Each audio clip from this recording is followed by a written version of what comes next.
Hello, fellow investors, and welcome to another episode of Ritter On Real Estate, where we teach you how to passively invest like a pro. I'm extremely excited about our guest today. We've got a really high level real estate acquisition guy. I think some of the best comes from some of the best in the country. His name's Peter Powers. He's a second generation member of the MPI Family Office. He's our VP of Acquisitions and Asset Management. He's really overseeing what they're doing from a commercial real estate perspective. So Peter, super excited to have you on today. Thank you for joining. Ken, I appreciate the invite. I'm happy to be on as well. Yeah, I mean, it's so Peter and I met at this conference event a few months ago, and I was just blown away by what the family office that they built and the way that they're looking at things, but also just Peter's knowledge being, all out you, a relatively young guy, right? But you've been able to come in and really, I think, take over this acquisitions piece, and just your sophistication and way at looking at deals is what I'm excited to dig into today and just share with some of our listeners from what you guys are doing in your lens and giving them some insights into how just such a sophisticated group is looking at the market and deals with everything that's going on right now.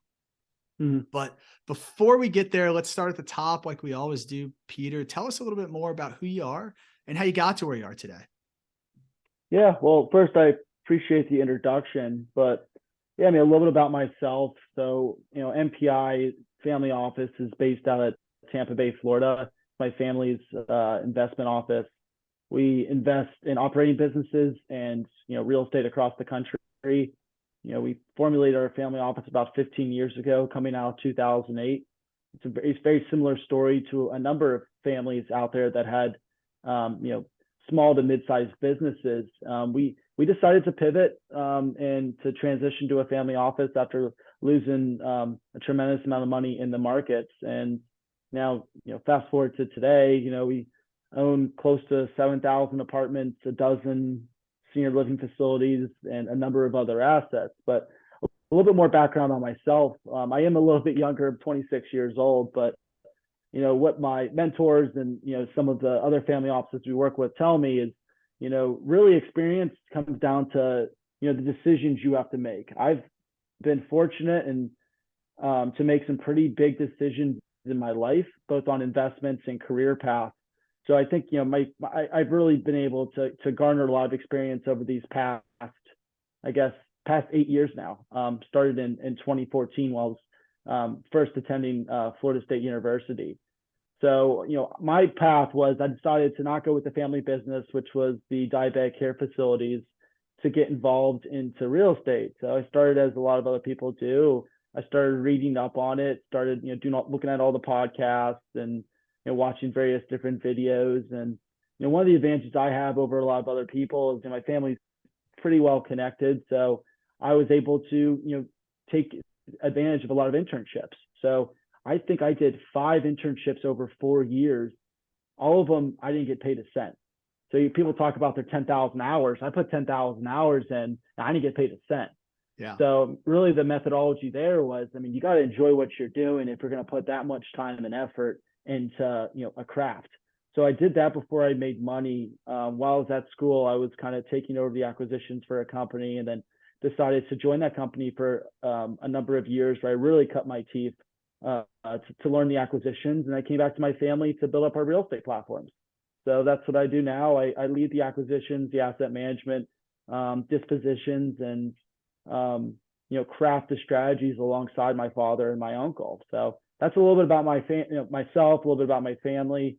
I'm a second generation member. My father and uncle are first generation members of MPI Family Office, and we're still in a very exciting phase of our family office, and definitely a little bit more nimble than most of the family offices you hear about. Yeah, I love that story. I'm glad you shared that because, you talk about you're a younger guy, and a lot of people get held up on those things or have limiting beliefs around, just age, or I'm not there. I got to be older, just like this age as it matters, as it's like this requirement. But I love how you 26, I mean, you've put in 8 years in the grind of learning this Yeah. stuff, right? Mhm. I just love the story because like me, I started looking into real estate. So I was about 32, right? Yeah. So you're so far ahead of me, right? From a knowledge standpoint and learning, like you were doing the stuff I was doing at 32, you were like 18, right? Yeah. And I love that. It's amazing. Love that entrepreneurial spirit. And then two, just what you've done from finding your passion, putting in the hours unpaid, right? I love 5 unpaid internships. I mean, but you've learned a ton, right? And Yeah. it's exactly right. I love what you said about experience. It's about the quality and maybe the magnitude of the decisions that you have to make Yeah. because you don't. I mean, I think everybody knows at this point, right? You're not going to learn that in college, right? You don't learn that. You don't learn this stuff through Yeah. podcasts and books. I mean, you do, that's great. But until you're doing it, until you're in the thick of it, like you're not really gaining that expertise. So I love you're able to Yeah. dig in, learn about this, and then bring that value back to your family. And now the family office is diversified into real estate. You build up a sizable portfolio. Yeah. And the value that you brought back to the family. I just think it's an incredible story. I think there's a lot of lessons for anybody to learn. I mean, even if people aren't in a position to be a part of family office, right? It's just educate yourself, put in the sweat equity, learn Yeah. it. Doesn't matter your age, you can be successful. Yeah. Yeah. Yeah. No, I agree. Takes a lot of work, and it's with anything. You got to get down into the trenches. So it's like when I started in management. I mean, I was working in a leasing office in Arizona in the middle of summer. It was 120 degrees. Yeah. I was spending the other half of my time doing some of the maintenance orders, but really going from the first level all the way up until where we are now, watching over everything. It gives me a unique perspective. Again, when we're acquiring deals, we closed about a $250 million worth of deals last year. We'll do probably around $150 million of deals this year. But when I can look into the deals, really go through the business plan and really come up with a strategy that I know is very realistic because I've been the boots on the ground. I know how realistic it is to carry out some of these strategies. It gives us, more and more confidence. And it allows us to pull the trigger on a lot of assets in a time when most people wouldn't. We're doing that right now Yeah. with the senior living facilities, acquiring a number of them across the country just because we're like, this is a great time. Senior housing's on the up and you can buy these assets at discounted prices. Absolutely, man. Absolutely. I think that confidence, right? The confidence to Yeah. acquire it when everybody else is running the other direction Yeah. is where Yeah. you create tremendous value and you gain that confidence through your experience. And Yeah. so, yeah, I mean, absolutely. I, again, love that story. So one thing, and if you're comfortable sharing, I mean, as you look at your family office's portfolio, I mean, what's the Yeah. allocation to real estate? What's the percentage that you guys are maybe what's your goal or kind of where are you? We're about 50 to 60% real estate. We're sitting on a good bit of cash right now. We're Mhm. in the process of selling a few assets, which we're very happy about. Some groups are going to be assuming our debt, so we'll be, even less allocated towards real estate. But really, real estate has, over the past, 12 to 15 years, become more the heart of my family's investment office. It was the diabetic care facilities, but we're looking to, we're in the process of either selling that off or building it up further, in that transition decision phase. Yeah. But real estate really, we do think is the next chapter of growth for my family. So I want everybody to pay attention to what he just said, because you're saying their allocation to real estate is from 50 to 60% of their portfolio, right? A $600 million real estate portfolio. And the reason I want people to pay attention to this is because I have this conversation with folks all the time, right? I mean, there's a Yeah. spot in everybody's portfolio for real estate. If you think you're diversified because you invest in 5 mutual funds, like that's not the truth, right? You've got to be diversified across asset classes. And when I talk to just, maybe average, let's go say just average Joes, right? Regular Yeah. folks, ask them about their portfolio. And I say, what's your allocation of real estate? And almost everybody, it's zero, right? It's zero. So if it's working for some of the best family offices in the world, if it's working for MPI and they're at 50%, like, guys, Yeah. don't you think there's a reason they're doing that? Don't you think it works for you? So like, that's the message I want to hit home on is there's a Yeah. spot in everybody's portfolio for real estate. And to be truly diversified, you got to get across asset classes, right? Like Yeah. that's critical for folks. Yeah. Yeah. And I think you look at some of the bigger family offices, let's talk about Cascade Investments, right? That's Bill Gates' family office. Mhm. He owns the most farmland in the US, different type of real estate. He's doing one of the biggest developments in Tampa Bay history, the Water Street development, which I'll be meeting with some of the people later today. That's a $3.5 billion development he's doing. Wow. He owns the Four Seasons Hotel brand. Most people don't know that. Like I there's a didn't know number that. of some of these big family offices that maybe they fly under the radar because the name is Cascades Investments, but that's Bill Gates' family. So you look at you look at even Elon Musk. You look at some of these bigger giant players in the family office world. They have I don't know if it's not 50%, but it's 10 to 20 to 25% of their active holdings. Yeah, it's not zero, right? And that's the Yeah, important message, right? The sophisticated best investors in the world are focusing on real estate and largely commercial real estate, right? And yeah, that's what we want to hit home to everybody out there. I mean, make sure you guys are educating yourselves.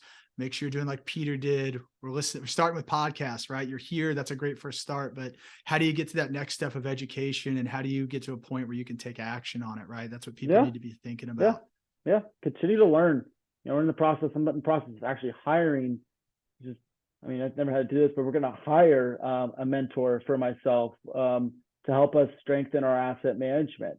Yeah. So, I mean, again, I'm always watching videos, always reading. I still spend, probably most of my day reading, whether it be investor reports, whether it be, financials for new property. I'm always spending my time educating myself, and I pick up little things here or there.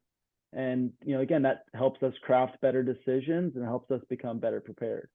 I love that, man. A lifelong learner, right? You got to be a lifelong Yeah. learner. Well, this is fantastic, Peter. I appreciate the information. I want to dig in a little bit to Yeah. your portfolio, right? I want to Yeah. understand a little bit more about maybe just give us the breakdown of the portfolio, kind of what are the different asset classes, maybe percentages if you have them. Let's start there. Let's kind of talk through that. Yeah. Yeah. So we really divvy up the pie. The three major areas where 95% of our holdings are in are affordable workforce housing. Okay, so that's done through conventional apartments. It's done through our LIHTC platform, and then that's also done through our hotel to apartment conversion platform. Okay, so we're really targeting, families that are work, they're police officers, they're teachers, or they work in the hospitality industry. That's our housing platform. And then we have our private pay senior living facility platform. So that's the independent living, assisted living, and memory care. Again, we own about a dozen assets. We're closing on another one later this week, early next week. We're looking at another few assets, but all of those are all private pay. We're not dealing with insurance companies. It's really people 80 years old and older that are getting to that point in life where maybe they're having some cognitive decline or they need help with some of their everyday items. So we're not just giving them housing, we're also providing activities, we're providing food to them, we're giving them, we're providing a whole lifestyle for them. And then our third platform, which really isn't a growth platform for us right now until prices really come down, is our storage platform.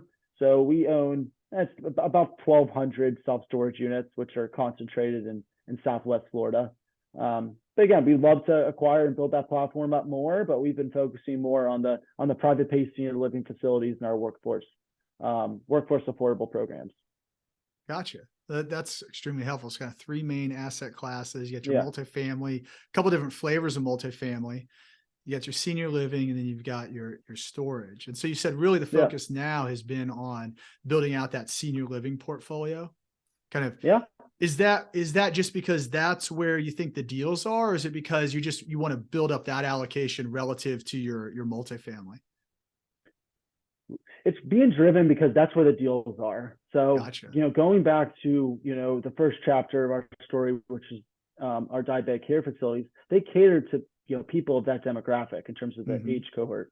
So we have been in that business for 30 years. We understand what their needs are. We used to have them, they used to come to our facilities on the buses, and we'd have them come in.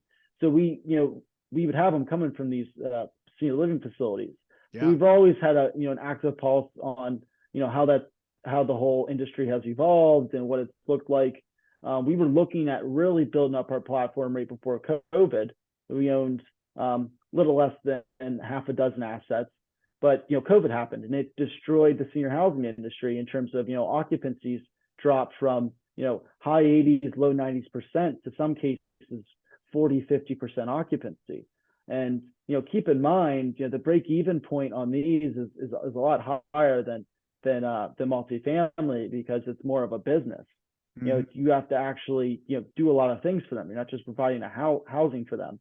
Yeah. So we kind of put the brakes on that, and then about a year and a half ago, we started seeing those occupancies really start to pick back up.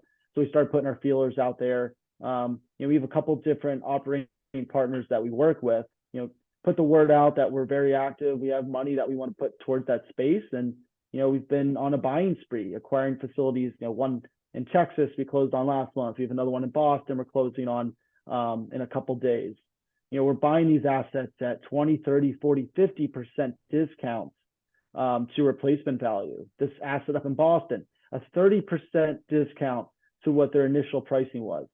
And why is that? There's two reasons. One, because of look what's going on in the capital markets, right? Debt cost has gone up a lot, mm-hmm. which means a lot of groups, they have to come up with more equity. And at the same time, a lot of equity is pulled back. So there's more of a delta to solve for. And then also this buyer needs to sell this asset before the end of the year. So it's one of those stories where you're being forced to sell something at a time that it's not the best time to sell it. Right. So we're really acquiring that asset at a great basis, and we're very excited about bringing that community back up to stabilization, and then just sitting on and bringing in the cash flow. That's our goal. Yeah, that's awesome. I love it. You guys are positioned to take advantage of these opportunities, and you guys are buying in the face of fear, right? Everything we're hearing in the media, all these headlines, everything's negative, right? But I think the smart investors understand that there's buying opportunities in these times, right? And if you're well positioned and capitalized, you can take advantage of that. So love hearing that you guys are going after those things. Yeah. So talk to me a little bit about, when you're looking for an investment, right? You're looking at a real estate investment with senior multifamily. What are some of the key things you're looking for? Maybe let's start with the market. Like, what are you looking for at a market? Are there key metrics you're looking at? Maybe what are some of the top things? Yeah. Well, first for us is always, we do all of our investments. We do all of them through joint ventures. So we team up with operators that have experience in an area. We call them our essentially our non-negotiables. One is, what is their experience and track record? Have they been through market cycles? Have they been through debt cycles? Yep. Are they putting money into the deal? How much skin are they putting into the game? What's the transparency? We want full transparency, access to the operating systems, access to certain reports, access to key members of their team. Who's on their team? How does the business work? How are decisions made? And then structure. We want to do it through a joint venture structure. We want to control those major capital events, which we do for most of our investments. And then moving on to the deal, we really do, it's more of a ground, we travel out to these properties. So it's more of a ground level approach where we go out there, we want to get a feel for the area. If it's multifamily, okay, let's get a feel of, how safe is the area? How close are you to the major thoroughfares? How close are you to the schools? How close are you to the employment centers, the retail? Get a real feel for it, and then get an idea of, okay, we're looking to acquire this asset at this basis. How does that compare to the market? Are we getting a discount to market? What is the current going in cash flow? We've always focused on cash flow going into these facilities, which typically means you're focusing on a lower all-in basis. So that's what really is, is going to help us weather the upcoming storm that is very much going to happen in the financial world, with these assets seeing huge devaluation. So Yeah, I love that. Just to hit home on the point you made, I love you said cash flow, and I love that you said you're Yeah. focusing on basis, right? I mean, those are those defensive kind of metrics, right? If the Hmm. property, if you're buying it right, you're not overpaying, you're buying it at a discount to replacement cost, and if it's cash flowing, I mean, it's cash flowing well, like that's protection, right? Like you said, against what we Yeah. expect, kind of upcoming downturn, recession, right? As long as it's cash flowing, you can pay that mortgage, you can live to fight another day, right? You can keep going, Yeah. and get through any dips. So I love hitting on those points as far as things for Yeah. people to focus on. Yeah. Yeah. So as you are, yeah, so I wanted to hit on that point. And I wanted to come back around to something else you said, just around so you mentioned that you're really starting by finding the right partners. Finding the right partners. Very Right. important It's thing. all about finding the right partners. And for Uh-huh. you, it's in a JV relationship. I think for a lot Joint of our venture arrangement. listeners, Uh-huh. yeah, for that joint venture, I think for a lot of our listeners, it's probably finding that deal sponsor, that syndication deal sponsor, right? But either way, it's all about the operator, right? Yeah. I say it all the time on the show, but it's a great operator can save a bad deal, and a bad operator can kill a good deal, right? Yeah. You're right. You're Yeah. you're you're spot on. Yeah. I mean, you got what is their track record? How they deal with problems? Yeah. One of the things we do for all of our reports, especially our quarterly reports, because we have other families that will invest alongside us, is I tell them, like, and we work with our operators, what are the main problems we dealt with? And we know what the problems are. Things happen. It's a business. It never goes like the pro forma says it goes. Yeah. So what are the problems? How quickly did you look to find solutions? And then what was the ultimate solution? And then how are we going to use what just happened to make the deal even better or stronger? So it's Yeah. happened on every single deal we've been involved in, and that's just business.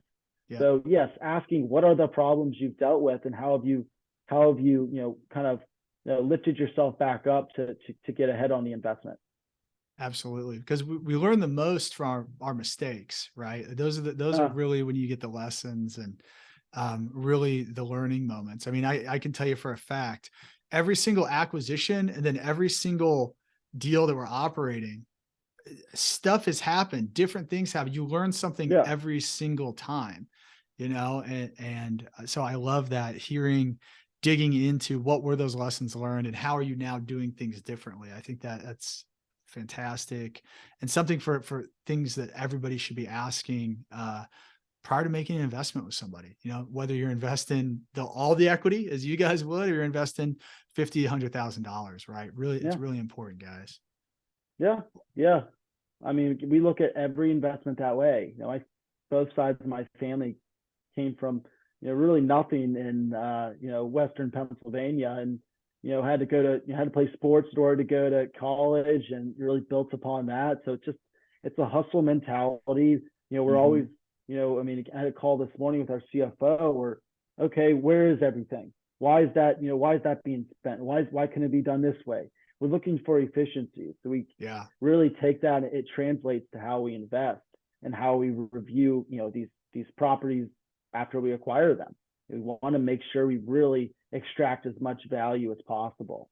So we put a lot of value on our value add techniques that I hear everyone talk about, but what's the actual steps to actually get that done? That's not a question that gets asked a lot. How are you actually going to do that? Right now people talk about, oh, we'll renovate units. Okay, well, do you have great vendors where you can actually get those materials? Because at the end of the day, if it's going to take you a few extra months to do some of these renovations, that means the unit isn't going to be occupied. And at the end of the day, investments are, we gauge them based upon time value of money, right? Sure. The IRR of the investment. So if things have Yep. to get pushed out longer, your rate of return doesn't end up being nearly as attractive as you expected it. So really diving into how are these strategies going to be carried out is very much important to us.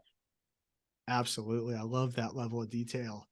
So as you guys are evaluating deals, just going back to IRRs and different metrics, I mean, what Yeah. are there kind of minimums, baselines, or things, what are the metrics that you guys really gravitate toward and are kind of your minimums? And and kind of how have those things changed, maybe from last year to now? Have expectations shifted?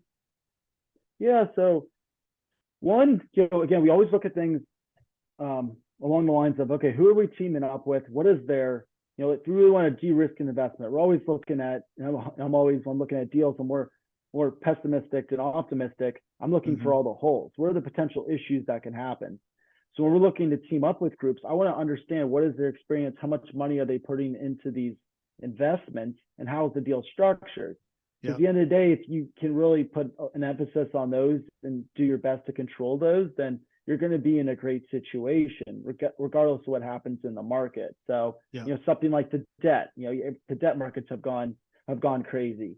A lot of people, maybe they got some of this bridge debt, and maybe it's at a great rate. Let's say it's at, maybe they got a rate cap and it's still at 4%.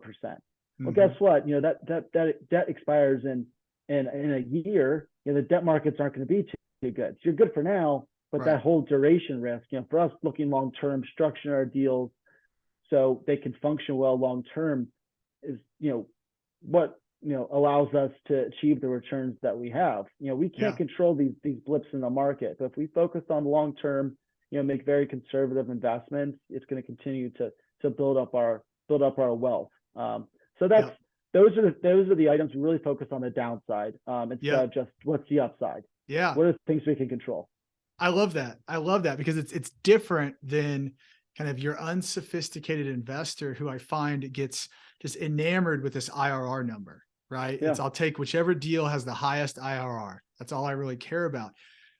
You didn't mention that once, right? When I asked you what you really look at, it was all about downside protection, right? All about risk and managing risk. Because I think if I can imply your thought process is, look, these, properties, real estate appreciates over time. If we can limit the risk and limit that downside, we know over time it's going to appreciate and we're going to make, a good return, because historically that's just what things have done. Right. But it's all about managing that downside. I love that. So everything you're focusing on, and I'm sure you're looking at debt yields and debt coverage ratios, right? Understand what that cushion looks like, break even occupancies, right? What are growth assumptions? Are they reasonable? Right. Yeah. I mean, also it's just, you hear a lot of stuff and it sounds great. I'll give you an example. So let's talk about these bridge loans. Let's just talk about a floating rate. Let's say it's a 10-year loan. Let's say it's agency, Fannie, Freddie. Let's say it's on an apartment community. Let's say that they have, they got a really attractive rate cap where their interest rate risk is really, they took that risk down because they're capped at 5%. Well, something that you don't hear about, and unless you're really involved, you wouldn't see, is that's great. You're capped at 5%.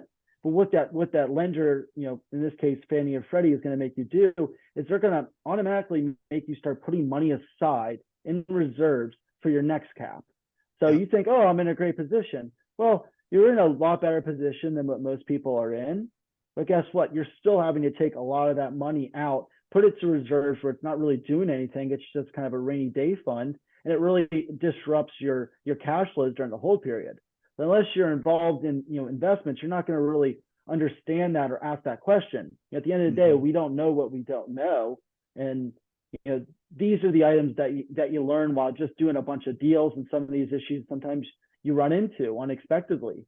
But people just need to understand that is maybe you have a great deal and maybe that's how it's structured, but you're probably not going to get much cash flow from it because you're having to put away money in reserves for, kind of the second, rate cap in this example. So that's something you don't hear about. Again, it's good. It could be a great deal, but don't be expecting a lot of cash flow during tough times when the rates are increasing. Yeah, I think that's great level setting on expectations, right? Because cash flows just aren't what they used to be, right? I mean, debt costs more, right? And like you said, the reserve requirements that are there. I mean, you need to sock more away. It's safer, it's smarter, it de-risks, it's limiting your risk, right? If you have these reserves in place, so it's smart to do. But I think investors, there's a way that investors can look at that almost as a positive, but we're getting less cash, but we're actually socking this money away to lower the risk, right? And so I think maybe there's a perspective there, but it just, as far as resetting expectations, cash flows just aren't what they used to be a couple of years ago, right? No, it's definitely gotten impacted, for sure. again, we always put emphasis on the going in cash flow, but also where are we going to really improve this? We're not just buying a community just to sit and hold on to it. There needs to be some serious ways where we can increase and infuse, value into these properties. Actually not passively, but actively add value. Not just hoping you're buying at a good price and you'll be able to sell it for X amount of dollars more in a couple of years. You actually need to prove out that business. And that's what's happening right now. And a lot of these operators that have had a lot of success over the last, let's call it 5, 7, 10 years, they haven't had to actively add value. It's just been more on the passive end. And it's hard to really see the difference there. But, when you're buying a property at let's say they bought it 5 years ago at a, 5.5 cap rate, and let's say you sold it last year for a 4 cap rate, that's a big difference. You're talking about a 20, it's called a 18 multiple, and then now you're selling it at 25 multiple. So $1 of value added, really gives you, 5 to 7 extra dollars, right, of value on the back end. So it's hard to differentiate between the two, but really quizzing the groups you're working with and understanding what they've done on past deals, and they show you a case study. Walk me through it. What was your business plan? I'm seeing that right now. There's a big issue with some of these groups selling some of these deals and making 20, 30 IRRs over 2 years. But if you knew what their original business plan was, it was to hold on to the deal for 5 years, double investors' money.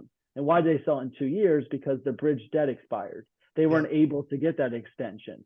So they still made money on the deal, but it doesn't full picture of what the actual business plan for the investment was. Yeah, I love that perspective because it's, I was had breakfast with somebody this morning. We were talking about how, everybody's been fat and happy for a long time, right? Cap rate compression has kind of healed all wounds, hidden all blemishes. But now's the time that we really got to dial in to the asset management and really focus on running a best in class shop, right? Yeah. And I think that's what you're bringing up is separating.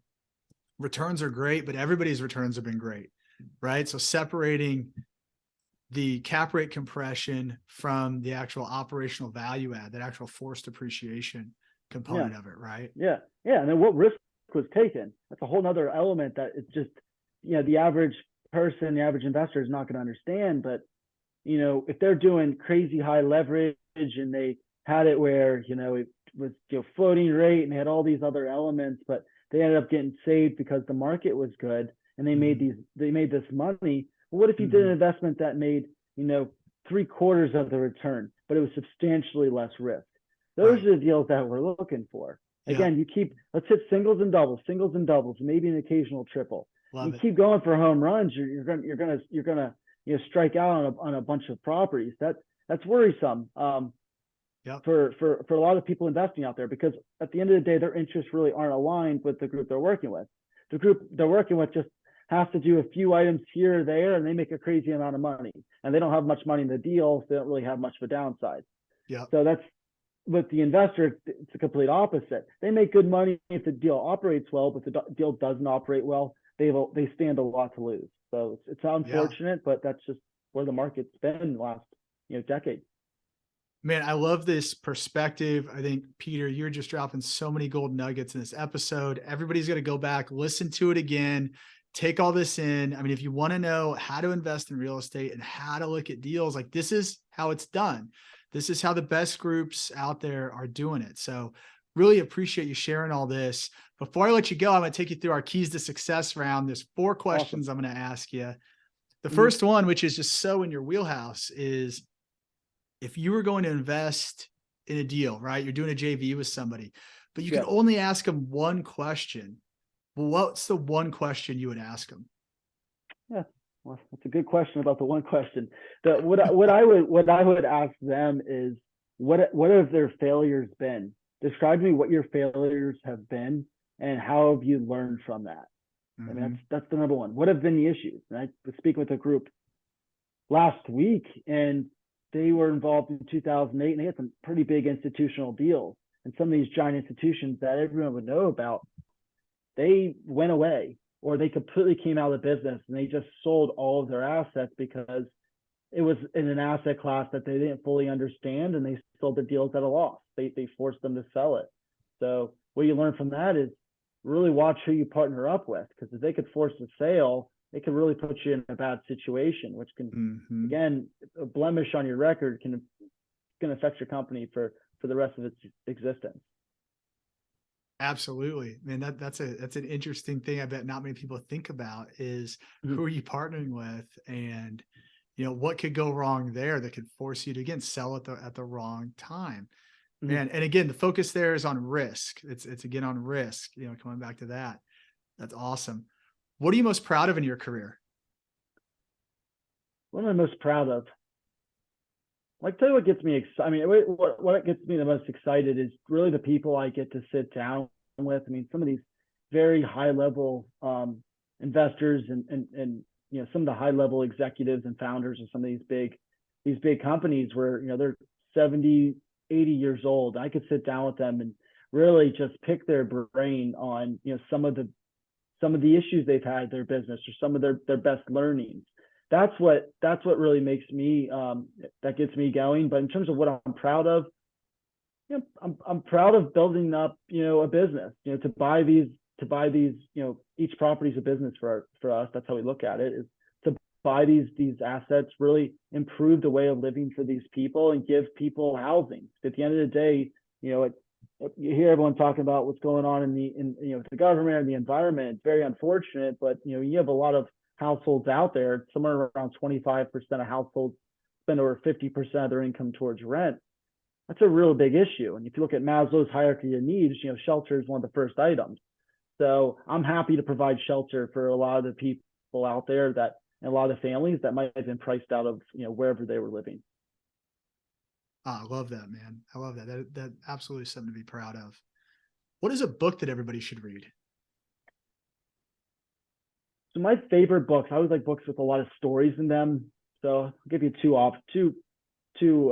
routes to go. One, all the books that have been written by Howard Marks. So Howard Marks runs a giant investment company called Oak Tree Advisors. He's really one of the sages that most people don't hear about.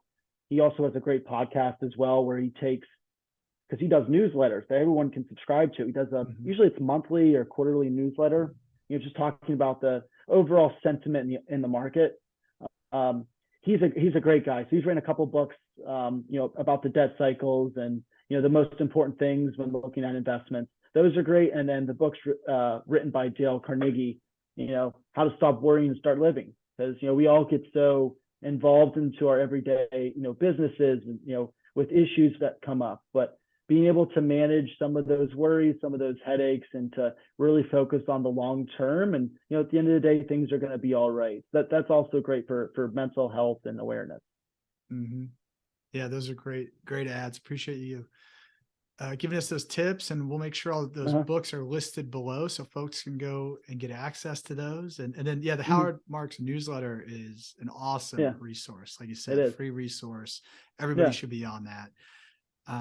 Last but not least, Peter, what is your number one key to success? My key, again, I'm very pessimistic when it comes to looking at a lot of businesses, but it's always focusing on long term. Regardless of what it is, focus on the long term. If you learn little things every single day, and you make valuable decisions. You don't even have to make many valuable decisions. You make one valuable decision every quarter, one very valuable one, big one every year, and look towards the long term. That's how success, occurs. It's focusing on the long term, not the short term. The money that's out there, don't go out there trying to, look for all these little ways to, make a buck here, a buck there. Focus on the long term, and that'll really help you protect your downside. Yeah, absolutely. And I think real estate plays well into that strategy, right? It's been here for thousands of years. It's not going anywhere. It's not a get rich quick scheme, but it's a get rich for sure, as long as you do it right over the long term, right? And a lot of what you've taught us today is about managing your risk. And that's where it starts, right? First, don't lose the money, then focus on making it. Yeah. I don't think you could say it any better. Just protect your downside, and you'll fit and really drill down into what you're investing in. It's a business at the end of the day. Why is this group that's going to buy, or why are you that's going to buy it going to improve it? Not just Mhm. because you're, I'm getting at a discount. Well, okay, that's great, but what are you going to do to make the business better?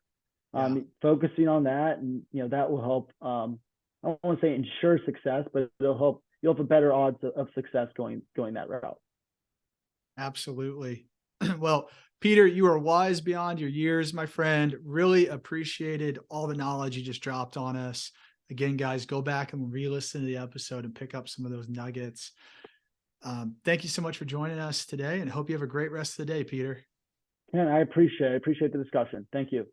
Yeah, absolutely. And I guess if one thing I didn't mention was if folks wanted to reach out, learn more about what you guys are doing, is there somewhere that folks can go or reach out, get in contact?